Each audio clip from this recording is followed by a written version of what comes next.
Hello there, ladies and gentlemen. You are watching Mario's History Talks. I'm your host, Mario, and we have a great show for you today. So, to those of you who endured the 2-hour-long episode with our good friend Nolan, kudos to you. However, I am not subjecting you to that today. Instead, we hopefully have a really fun and light episode where we'll be trying out some new things today. Now, warning. Shameless plug coming up for my Twitter account, because if you haven't been following me on Twitter recently, you, my friend, have missed out on some next level comedy, graciously provided to us free of charge by our good Greek and Bulgarian friends online. So what happened? Well, I posted a screenshot of the 1920 US Census in conjunction with research done by Professor Borza that showed that a significant amount of the Macedonian-born population of Steelton, Pennsylvania, was already identifying their identity and language as Macedonian only by the 1920s. This, of course, is a major problem for the narrative that the ethnic Macedonian identity arose in the 40s, and I knew this. I knew this when posting it. However, I did not know what the reaction and blowback would be online just from posting this document. And trust me, you can't even begin to guess either. So today, I thought we should do two things. Let's first talk about Professor Borza's research on the Macedonian identity in Steelton, and two, see if we can corroborate some of his claims. This is going to be a fun episode, trust me. But before we get to that, you know the drill. Go ahead and click like, comment, and subscribe down below. The number of subs has exploded this month. So let's keep going. Let's make sure we maintain the momentum. And of course, make sure those post notifications are turned on as always. And follow us on social media as well. Links down below. So if you're ready, let's get started.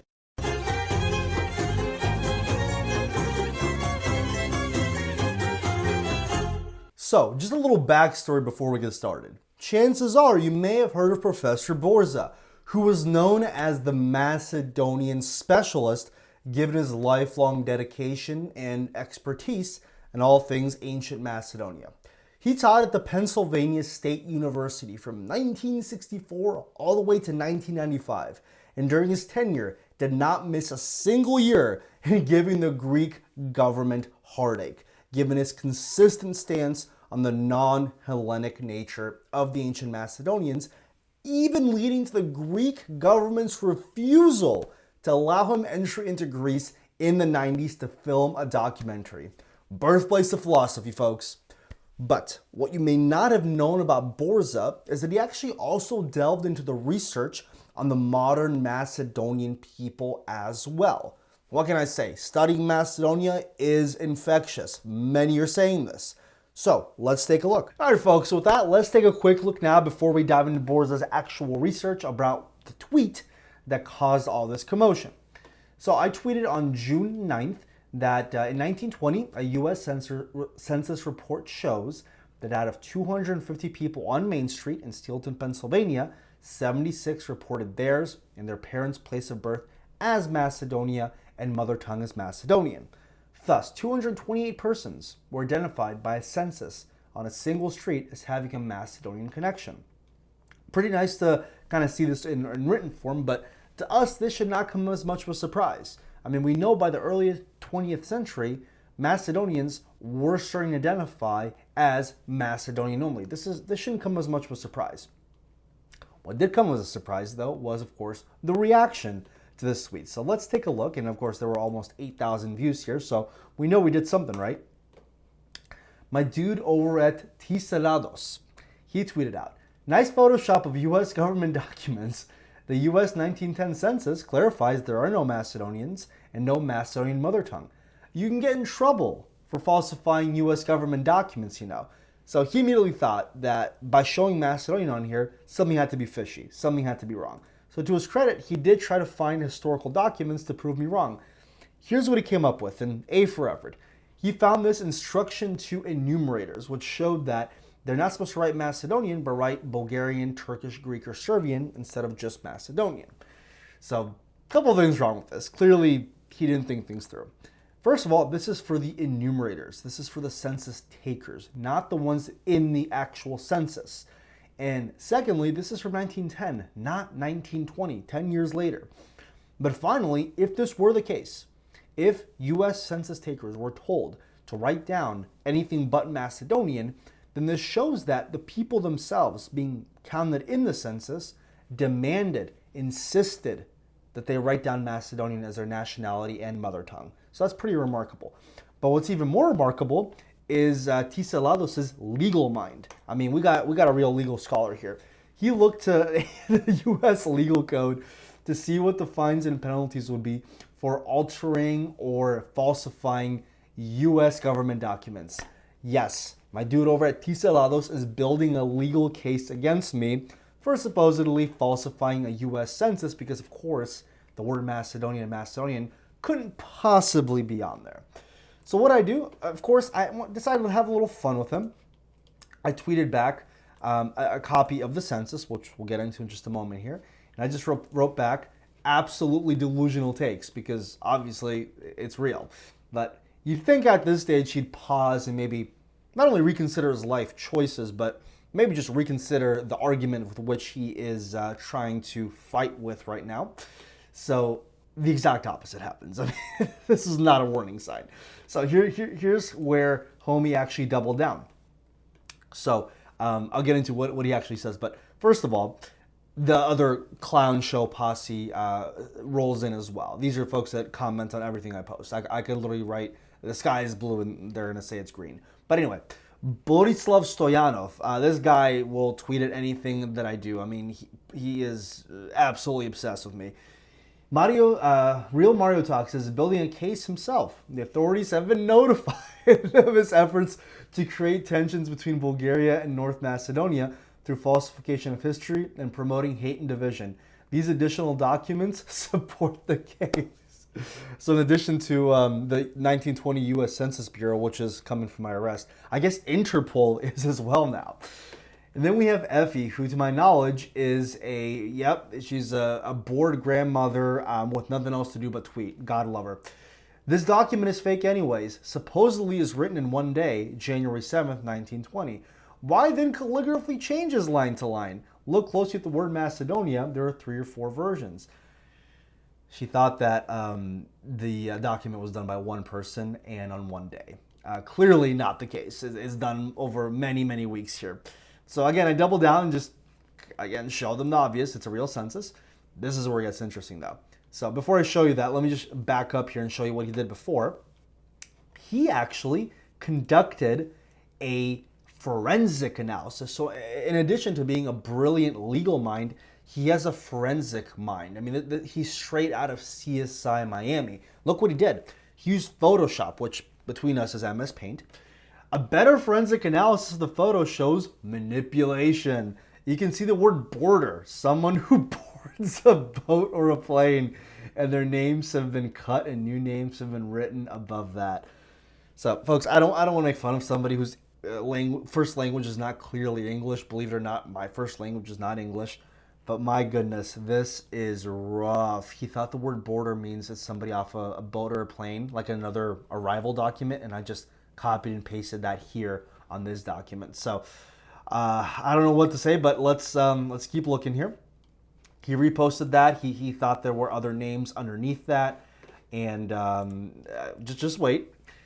So I, of course, corrected him and said, no, this is daughter and border. Again, the relation to who is living there, who they are. But at this stage, he shifted the goalpost 3 times. He first went from saying, no, this whole census is illegal, to you wrote names on top of actual other names below that, which is a falsification, to then me saying, dude, it literally just shows the relation to the household. And he says, again, nothing else to throw at me, but why did you modify it? You can't even modify that.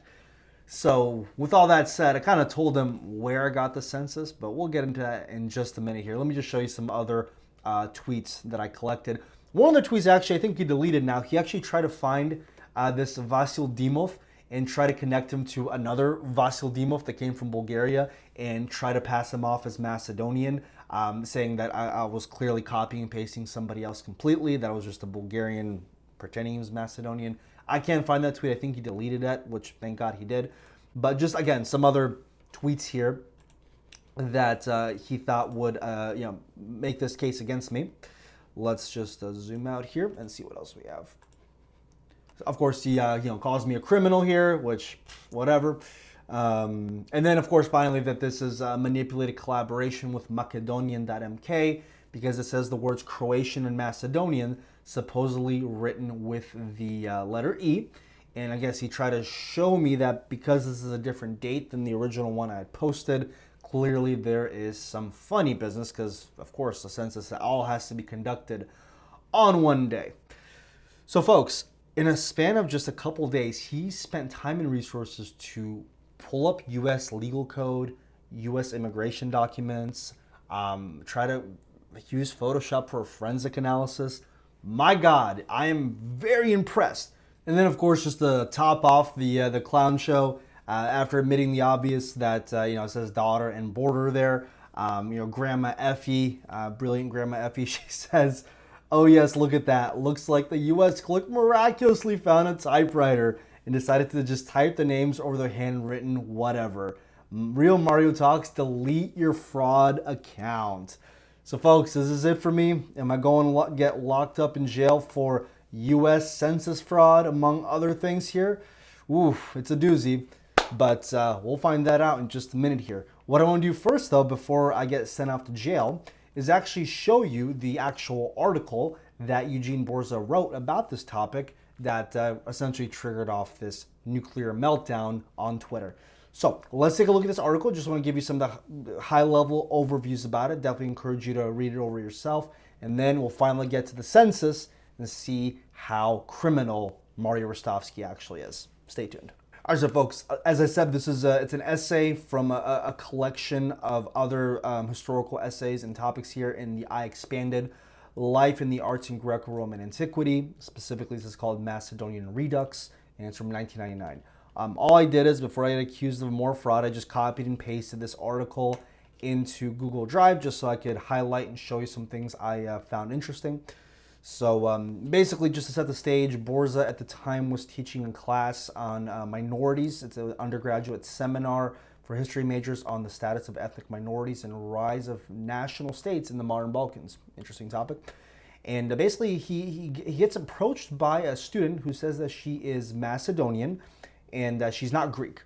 But the professor initially was very skeptical about this. He quite literally asked her, okay, Macedonian, what is that? Are you Greek? Are you Slav? Like, he's very skeptical of that. And she says basically that she's from Greek Macedonia, but she stops him and says, no, I'm done pretending to be Greek. I'm Macedonian. And again, he's pretty skeptical about this, but she doubles down and says, well, no, listen, I'm from Steelton, Pennsylvania, and a lot of folks in the cemetery there, family members and whatnot, were identifying as Macedonian as well. And she said that she had seen some graves from the 50s that identified as such.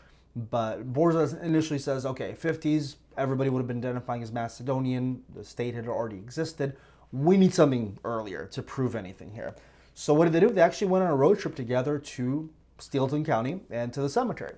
And the first thing he noticed there was, of course, there were a lot of graves, but the graves were separated by what appeared to be nationalities and identities. So Serbs, Bulgarians, and Macedonians in separate parts of the cemetery. And while there, of course, he saw that a lot of the Macedonians belonged to the Macedono-Bulgarian Church. Of course, we know this. This is not a surprise. But even then, there was internal division about whether the priests should be trained in Macedonia or Bulgaria, where they should be sent from. And looking back at it, I think a lot of folks in the diaspora had a similar experience of this. I mean, my own church here in Cincinnati was very defiant and did have a lot of protests when, at the time, the priests were being sent over from Bulgaria. We did not have our church yet, so I can relate to that. But anyway, looking through the cemetery, they found what they were looking for. They actually found some of those graves that showed Macedonians from the early 20th century identifying as Macedonians. They found an intact gravestone from somebody who had been born in Prilep in 1892 and died in 1915 in Steelton. And again, this was only 2 years after the Second Balkan War, a man who identified his place of burial as Macedonian on his place of burial. And if we scroll down to the footnotes, basically he says that there's little doubt in my mind that the toponym should be considered as a statement of ethnicity of the deceased. Because again, Greeks and Bulgarians will say, oh, but that was just a regional identity. It was just regional patriotism, blah, blah, blah, so on and so forth.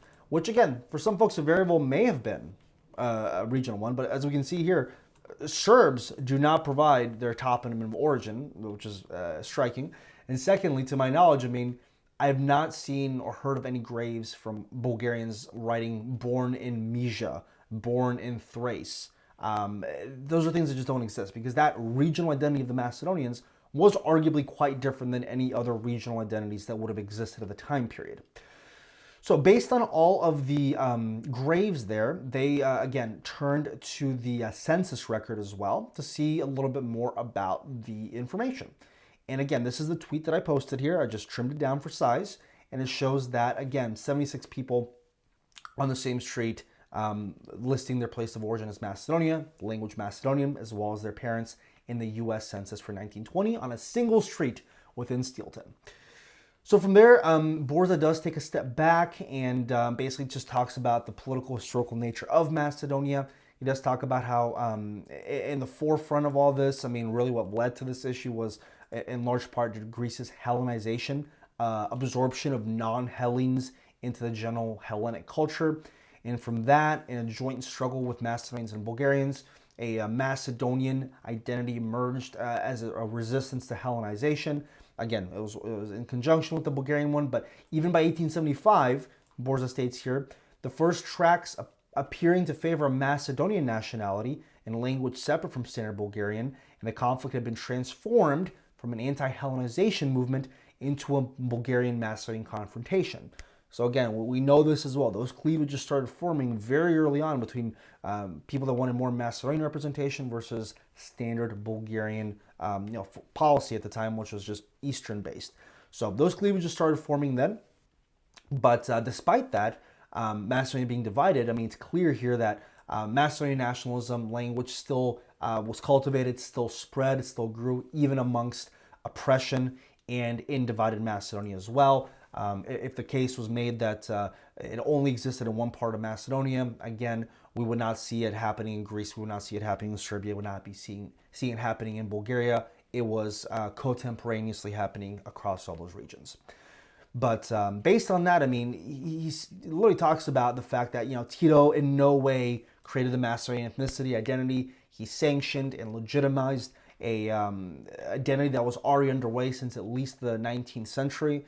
So again, I see this quoted a lot here, this part of the book here, this essay, I should say, but never in context, never with the full breadth of what was written here. And again, what usually gets quoted is that was an attempt to counter traditional Bulgarian influence in Macedonia. This top part, surprisingly enough, just gets cut off. I don't know why. So with that, again, it just talks about how the Macedonian identity was a natural formation, and it was already underway way before Tito was even on the scene. But here's the part that's going to give all the tweets and all the responses, and I can already see them coming because I mentioned Borza. Modern Slavs, both Bulgarians and Macedonians, cannot establish a link with antiquity, as the Slavs entered the Balkan countries centuries after the demise of the ancient Macedonian kingdom. Okay, great. We'll respect that. That's his view. And I know this is going to be tweeted. But for some reason, and I don't know why, two other things are not really tweeted here. First of all, about Greeks supposing that they have direct continuity to the ancient Macedonians. Borza makes it very clear that no matter that genetic purity in the Balkans is a fantasy, there's no such thing as cultural continuity in the Macedonian region from antiquity to present. Politics in the Balkans transcends historical and biological proofs. So the myth that the Greeks were associated with Macedonia from antiquity to the present day is laughable. Nobody in the Balkans has any direct link to antiquity. But furthermore, again, this part always gets tweeted, and again, that's fine. We'll talk about that. This part surprisingly gets left out because what it says, and again, correct me if I'm wrong here, English is only my second language, despite the fact that for most of the 2,600 years since the genesis of the ancient Macedonian kingdom, ethnic Greeks have been a minority of the population. The overwhelming Hellenic impact on Greek Macedonia is largely the result of the settlements and population exchanges of the early 1920s. Even Thessaloniki, with its rich Byzantine architectural heritage, counted far fewer Greeks than either Sephardic Jews or Turks until after the Balkan Wars of 1912-1913. Again, we know this, but what I'm trying to show is Borza has a quote that's, again, being used to deny his research and his legitimacy when talking about Macedonians, but at the same time, he shows that the myth of Greek continuity in the region is laughable since there is no genetic continuity and much less any Greek presence there that constituted any kind of majority or plurality in Macedonia, only happened as a result of expulsions and population exchanges. So the reason I'm bringing this up is because, again, Macedonians may not like to hear this, and that's okay. Borza made a lot of headway in showing the truth about Macedonia, the Macedonian identity, both ancient and modern, but a lot of Macedonians won't like to hear this. That's okay. He's not going to have every single nuance of the Macedonian history up to par, but all I'll say to this is he presupposes that all Slavs arrived in the region at the same time in the 6th and 7th centuries, so by default, that was essentially a carte blanche for the identity, the Slavic identity in Macedonia, thereby having no continuity with the ancient Macedonians beforehand. All I'll say to that is modern genetic research does show the Macedonians today are about 60% pre-Slavic, Paleo-Balkan, and about 40% Slavs. Again, admixture between both groups. This shows there was a sizable population of ancient Macedonians, Illyrians, Thracians, what have you, in the Balkans at the time of the Slavs' arrival. By no means were they completely extinguished. And secondly, when we compare the genetic samples of Greek Macedonians, like actual natives to the region, not from Turkey, they're actually very similar to the genetic makeup of Macedonians that are Slavic speaking as well. Very close. You know who they're not similar to? Those Greeks from Pontus that are now the descendants of ancient Macedonians and Alexander the Great. They're actually in a completely different genetic sample, completely different genetic neighborhood. So all I'm saying is this research could have been advanced a degree further to kind of connect the dots, but we'll accept it. That's okay. All I'm saying is it's not the full breadth of the research that's out there, and we can still accept the research as a whole as being credible. Even again, there are things that today we might say differently. But moving right along here, other things I just want to point out very briefly here. He does talk about the politicized nature of the Macedonian question today, how the frenzy of the Greeks in the 80s and 90s to prove 4,000 years of Macedonian history, how they essentially put on these symposiums at different universities and colleges, and Borza himself, in the midst of giving his lectures and presentations, was protested against, and people walked out on him for his views. And like I said, he actually was denied entry into Greece in the 90s as well for this. And he also talked about here when he traveled to Greece, they even were giving out on airplanes napkins and stickers that said Macedonia is Greek, learn history. There were placemats with that. There were businesses all over the diaspora with that. I mean, it was Macedonia fever. It was absurd. But yeah, this was happening in the 90s here. Now, on the same token of the conversation here, Borza does point out that it's kind of ironic that Greeks don't want to recognize a Macedonian identity along their border, because that would actually neutralize the threat of any greater Bulgarian expansion. A non-Bulgarian Macedonia along their borders is the perfect counterweight to Bulgarian interest in having a much larger border with Bulgaria than they already have. But again, what's right politically and what's right in their minds, two very different things here. Now, another thing I do want to bring up here is, yes, Greeks, as we know, quite frantic and quite obsessive over the issue. But he does also show that with regards to Macedonians, they also unfortunately showcased their dose of the absurdity when dealing with the Macedonian question. So, with regards to the footnotes here, he said that a group out of Canada believed that Linear B, the ancient script of the Minoans, is the Macedonian language, the ancient Macedonian language, which is the root of all Slavic, Greek, and Thracian as well, Macedonian language. I don't even want to comment on that, but let's just keep moving. And then one time, again, Macedonians like Borza, so a Macedonian out of Toronto, a nationalist, tried to phone Borza and strike up a conversation about how the ancient Macedonian language was Slavic like today. And Borza basically says, to his astonishment, I said I thought his views on the language of ancient modern Macedonia were without scholarly merit and bordered on the absurd. He never called back. So the reason I'm bringing this up is we'll talk about it in just a minute here. But again, the spectrum of the craziness in relation to the Macedonian question does tend to, unfortunately, dilute the conversation and make those loud voices heard even more than the actual moderate voices like Borza here, what they can provide. So we'll get into that towards the tail end of the presentation today. But what I did want to show you here are the graves that Borza took photos of in Steelton. So as we can see here, here's Stoyan Petrov from 1906, born 1906. But it says here, it's kind of hard to see, but it says Macedone or Macedone. It's obviously a misspelling of some sorts, but it does say Macedonia. Then we have Nick Georgiev, just says Macedonian, born 1889. From, again, Prilipsko. You'll find a lot of these places are from Prilip, which is also why MPO actually had a local chapter there called Prilip, MPO Prilip. We'll also talk about that later. But as you can see here, all these folks, despite being so far away from Macedonia, chose to identify their place of origin as simply Macedonia. No qualifications, nothing says Bulgaria, nothing that says Turkey. All of them just wrote Macedonia. And honestly, I feel for that because back then, if you left Macedonia, you were never going to come back. That was a one and done deal. And living in the diaspora as far away from Macedonia as I can be, it would be hard for me to think about never returning back to Macedonia. And I can sympathize with wanting that last imprint, that last vestige of your identity on earth being linked to the nearest and dearest place in the world to you, which is Macedonia. And all these people obviously wanted that to be what they're remembered for, that they are from Macedonia. It meant the world to them. So as you can see here, Prilip obviously misspelled here, but all these folks are clearly identifying with Macedonia in some type of Macedonian identity and consciousness. And of course, the folks are going to say, oh, but look, it's written in Bulgarian. Dude, like, it's a box. It says Bulgarian on the box. The font is Bulgarian. Everything inside is Macedonian. I don't know why it's so hard for that to conceptualize in your mind. I also tweeted this just a couple days ago. There's documents about Macedonian revolutionaries calling Sofia the enemy on grounds with Athens and Belgrade and how they're against Bulgarian state nationalism.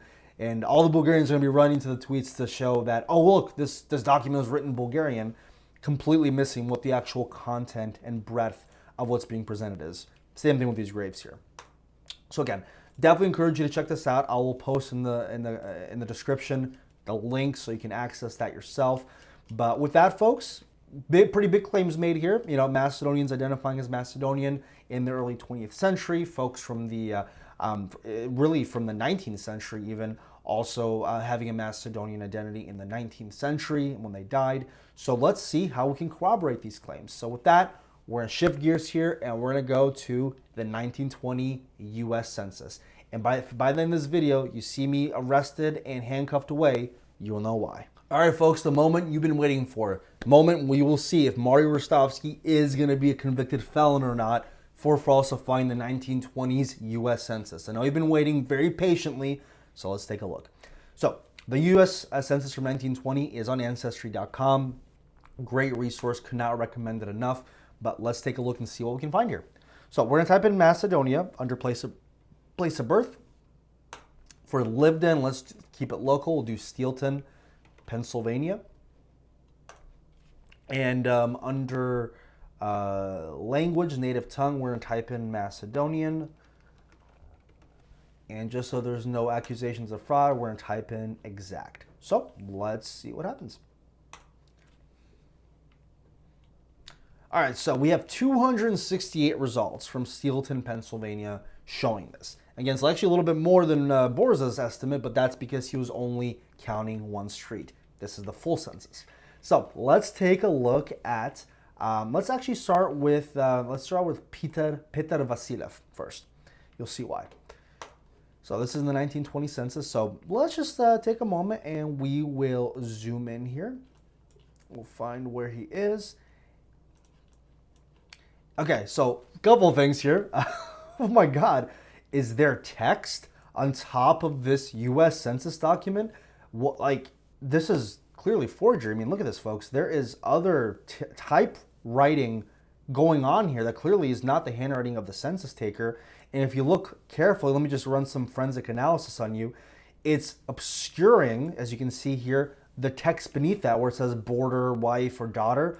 So, folks, I didn't know how far this conspiracy of forging U.S. Census documents goes, but my goodness, Ancestry.com, I guess they're going to prison with me. I mean, they're complicit just as much as I am. But anyway, let's just take a look here. So, Petr Vasilev, birthplace, Macedonia. Tongue, Macedonian. Birthplace of father, Macedonia. Tongue of father, Macedonian. Mother, Macedonia. Tongue of mother, Macedonian. I don't know what you expected, folks, but simple as that. Let's find some other ones here. And we'll try to find some old ones here, like really old folks. So what do we have here? 1868. Somebody born around 1868. Let's just see what's going on here. Lerezro Kostov. That's an interesting name. Oh my goodness, would you look at that? So first of all, despite all the forgeries happening from Ancestry.com here, where it says border and all that, these folks clearly were on a plane and a boat. Nothing to do with the census, but we can look past that. Look at this, folks. The Kostov family, Spirko family, Ivanov, Dimev, Ristev. It's a mix. We have people that are from Bulgaria, identifying as Bulgarian, the Ivanovs. We have people from Croatia, identifying as Croatian. And would you look at that? It's Croatia with an E. I wonder why. And then finally, we have just people from Macedonia identifying as Macedonians. Simple as that here, across the board. Every single entry here tells more or less the same thing. And again, it's for everybody here.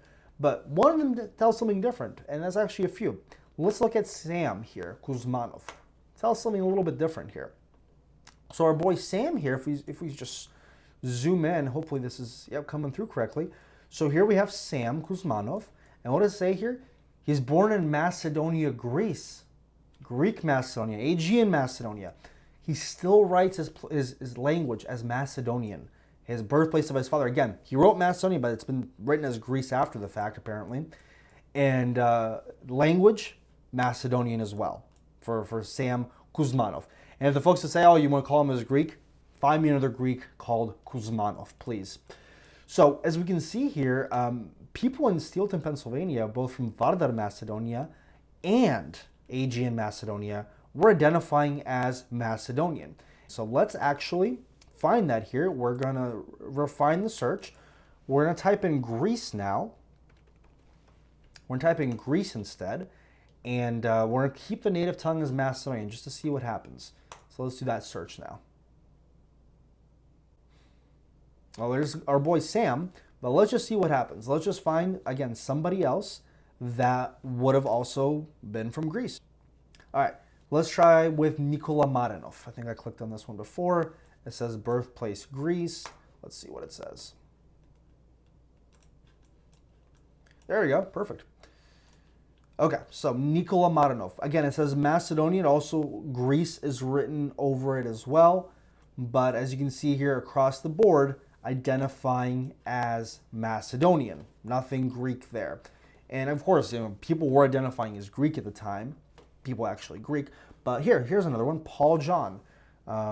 Hopefully Ringo and George are not too far off. But let's see what Paul John says here. There we go, perfect. Again, same thing. Paul John, Macedonia. I guess they try to write Greece here as part of the additions. But yeah, across the board, identifying as Macedonian amongst all the people from Greece, actually. So that's pretty interesting. Birthplace, Macedonia, Greece. So again, we're outside of Pennsylvania now. But as you can see, a lot of folks here were identifying their place of origin as Macedonia, Greece. But their language still identifying as Macedonian. Here we have Simitpano. So folks, again, the idea that this was localized to just Vardar, Macedonia and happened in the 40s, completely laughable. You can see here people from Greek Macedonia identifying as Macedonian as well. So with that, we're we're going to wrap up here in just a moment, and we'll talk a little bit more about some takeaways. All right, folks, so just a couple of concluding thoughts to wrap this up here. First is that the Greek and Bulgarian online keyboard warriors absolutely deserve a gold medal in the category of mental gymnastics. I mean, these folks took to running forensic analyses on the census to try to show them as forgeries. They try to research immigration documents around the time period. They even tried to disqualify me by studying US law to try to create what's in their minds a legal case against me for forging an official US government document. Absolutely incredible. All that time and effort just to be exposed as a charlatan. I'm so sorry. Second, the idea that the Macedonian identity was an artificial creation in the 40s and localized to just Vardar, Macedonia is also historically unsound, as we have seen evidence of a Macedonian consciousness, both in identity and language, in Vardar, Macedonia, as well as Aegean Macedonia. Despite at the time many Macedonians still at least nominally identifying as Macedono-Bulgarians and their language as Bulgarian, we're not denying this, the idea that this represented the whole of Macedonian immigrants of the early 20th century and their experiences and their narrative, this falls flat in the face of even the most basic scrutiny. Now, what's interesting, of course, is what this means for the membership of the local MPO chapter there. Like I said, they had one called MPO Prilep. While MPO was traditionally said to have been constituted by Macedono-Bulgarian members, it's clear that their location within Steelton was a hotbed for many Macedonian-only individuals. So it does leave a strong possibility that their members probably had a very diverse set of views on how they felt and what constituted their Macedonianness, Makedonština. And finally, last thing here, we can see how professors and scholarship can change over time to reflect new facts. While Borza was initially very skeptical and viewed the Macedonian identity with a healthy degree of skepticism, he eventually saw that it was a natural formation of a modern identity in the Balkans, given the history and the politics of the region, just like every other identity. But, as we have seen, Borza does have some views that we might not also agree with 100%, and that's okay, because no researcher is going to be able to connect all the dots to appropriately tell our narrative and cover all the possible topics from history to politics to culture to genetics, linguistics, and so on and so forth. Not going to happen. But what is important is the image we put out and how we work to illustrate the nuances of the Macedonian question and the Macedonian identity. And guess what? The nut jobs at Zeta Macedonia, talking about a 600,000-year-old Macedonian civilization, and the Facebook groups that are talking about Macedonian coin or Slavic ancient Greek, are doing precisely the opposite of what we need to gain allies and credibility like we had with Professor Eugene Borza. So as you can see, folks, there's a lot of plentiful evidence out there, but it will never reach the right people if the voices of the absurd drown it out. In every capacity, we must be equal parts historians as we are diplomats.